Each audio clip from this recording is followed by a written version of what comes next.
नमस्कार साथियों, मैं आपका अपना राधाकृष्ण यादव बहुजन पाठशाला में हार्दिक स्वागत करता हूं।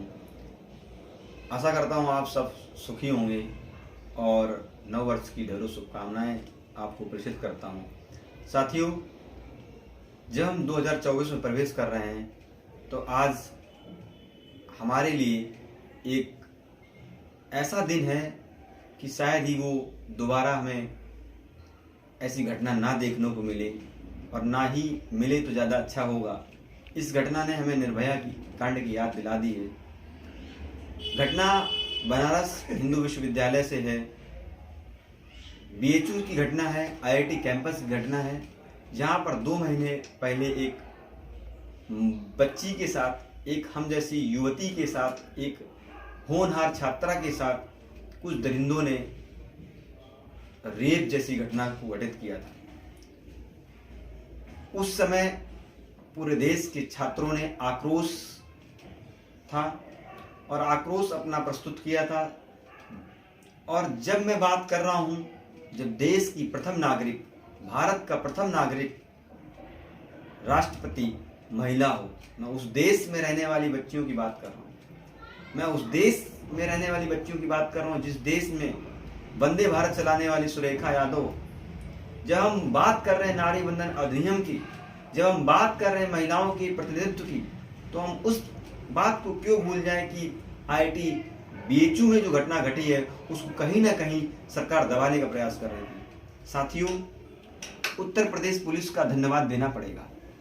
जिस हिसाब से उसने जांच की, जिस हिसाब से 2 मंथ बाद अपनी रिपोर्ट प्रस्तुत की, बहुत ही मुश्किल में लंका थाने में उस घटना का एफआईआर दर्ज हुई। जब वहां की छात्राओं ने, जब वहां के छात्रों ने, जब देश के कई विश्वविद्यालयों के छात्रों ने आवाज उठाई, तो वहां की प्रशासन ने प्रशासन को मजबूरन लंका थाने में एफआईआर दर्ज करनी पड़ी। एफआईआर दर्ज हुई तो उसकी जब जांच चली तो आज उन तीनों आरोपियों का खुलासा हुआ है। उन तीनों आरोपियों का खुलासा हुआ है। वो कोई साधारण आदमी नहीं है। एक बच्ची जो अपने दोस्त के साथ कैंपस में जा रही हो और आपको रिवॉल्वर लगा करके उसके कपड़े उतारने पड़े हो किसी, सोचिए क्या दृश्य रहा होगा, कितनी विभत्स घटना रही होगी। और आज सब लोग, सारे मेन स्ट्रीम मीडिया चुप है, जो अपने आप को सोशलिस्ट समझते हैं, जो अपने आप को बोलते हैं कि हम देश के एकमात्र पत्रकार हैं।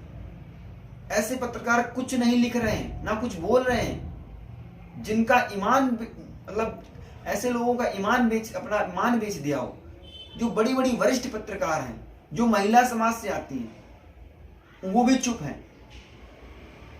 देश में कई राज्यों की राज्यपाल हैं। मैं उत्तर प्रदेश से आता हूं, उत्तर प्रदेश की घटना है, उत्तर प्रदेश में भी महिला राज्यपाल हैं। उनको भी तत्काल इसमें उन तीनों को फांसी की सजा सुनाने की बात करनी चाहिए। जब तक देश में ऐसे कानून नहीं बनेंगे, जब तक देश में त्वरित न्याय की, कुछ जगहों पर त्वरित न्याय की बात हम लोग करते हैं। आप सोच लीजिए, वो तीनों जो व्यक्ति पकड़े गए हैं वो तीनों बीजेपी से संबद्धता रखते हैं। एक व्यक्ति आईटी सेल का अध्यक्ष है, एक व्यक्ति मंडल का अध्यक्ष है। कुणाल पांडे की मैं बात कर रहा हूं। ऐसे कई नाम है, मुझे 3 नामों का मुझे नाम याद नहीं आ रहा है, लेकिन मैं आपको बताता हूं कि तीनों जो व्यक्ति हैं वो बीजेपी के बहुत बड़े औहदे, बड़े बड़े नेताओं के साथ उनकी पिक्चर है। इवन मोदी जी के साथ उनकी पिक्चर है। हम महिला सुरक्षा सम्मान की बात करते हैं, नारी शक्ति वंदन की बात कर रहे हैं कि महिलाओं का रिप्रेजेंटेशन होना चाहिए, और हम बात कर रहे हैं कि बेटी बचाओ बेटी पढ़ाओ। तो ये कैसे अन्याय? आज हम सबके लिए, युवाओं के लिए, खासकर महिला समाज के लिए ये सोचने की बात है कि हम ऐसे लोगों पर कब तक चुप रहेंगे। हम उस देश में रहते हैं जहां कहते हैं यत नारेस्तु पूज्यन्ते रमन्ते तत्र देवता, जहां नारी की पूजा नहीं, वहां देवता निवास नहीं करते हैं। तो ऐसा क्या होगा? किसी भी विचारधारा से आप हो, किसी भी पार्टी से हो, लेकिन जब महिलाओं की बात आनी चाहिए, जब महिलाओं के रेप की बात आए तो आप सब लोग, या महिलाओं के साथ गंदगी की बात आए तो सब लोगों को आवाज उठानी चाहिए। विचारधारा, पार्टी को साइड में करते हुए, जिस प्रकार से हमने निर्भया कांड में सबने मिलकर के लड़ाई लड़ी, न्याय मिला, ऐसे ही इन लोगों की फांसी की बात करनी चाहिए। फांसी की बात नहीं करते हैं तो कहीं ना कहीं समाज में एक अलग प्रभाव पड़ेगा। मैं इस घटना की कड़ी शब्दों में निंदा करता हूं और हमारे पार्टी के राष्ट्रीय अध्यक्ष जी ने इसकी आवाज उठाई है। हमारे पार्टी के वरिष्ठ पदाधिकारियों ने इस बात को आवाज उठाई है। विपक्ष में रह करके हम आवाज उठा रहे हैं। सत्ता पक्ष तो इस विषय पर मौन है, लेकिन इस विषय पर मौन नहीं होना चाहिए। मुझे लगता है कि सब लोग मिल करके ऐसे दरिंदों को, जिन्होंने कांड घटना की कैंपस में, आप सोच लीजिए कुछ दिन पहले आप जेएनयू कैंपस में एक लड़के के साथ अभद्रता हुई थी, ऐसे कई कैंपसेस में होगी अगर हम लोग मौन रहेंगे। मैं आप सबसे निवेदन करता हूं, मेरे जितने भी साथी सोशल मीडिया में जुड़े हुए हैं उन सबसे विनम्र निवेदन है कि आप विचारधारा को छोड़िए, आप पार्टी को छोड़िए। आपके घर में भी बहन बेटी होगी, आपके घर में भी माँ बहन होंगी, सब माँ बहनों के लिए आवाज उठानी पड़ेगी। हम यहीं तो डिवाइड हो जाते हैं, हमें इस जगह डिवाइड नहीं होना है। हम आपस में लड़ते रहें, पार्टी के इश्यूज पर लड़ते रहें, लेकिन जब महिला सम्मान की बात आए, महिला सुरक्षा की बात आए, देश की बात आए, तो हम सबको आगे आना चाहिए।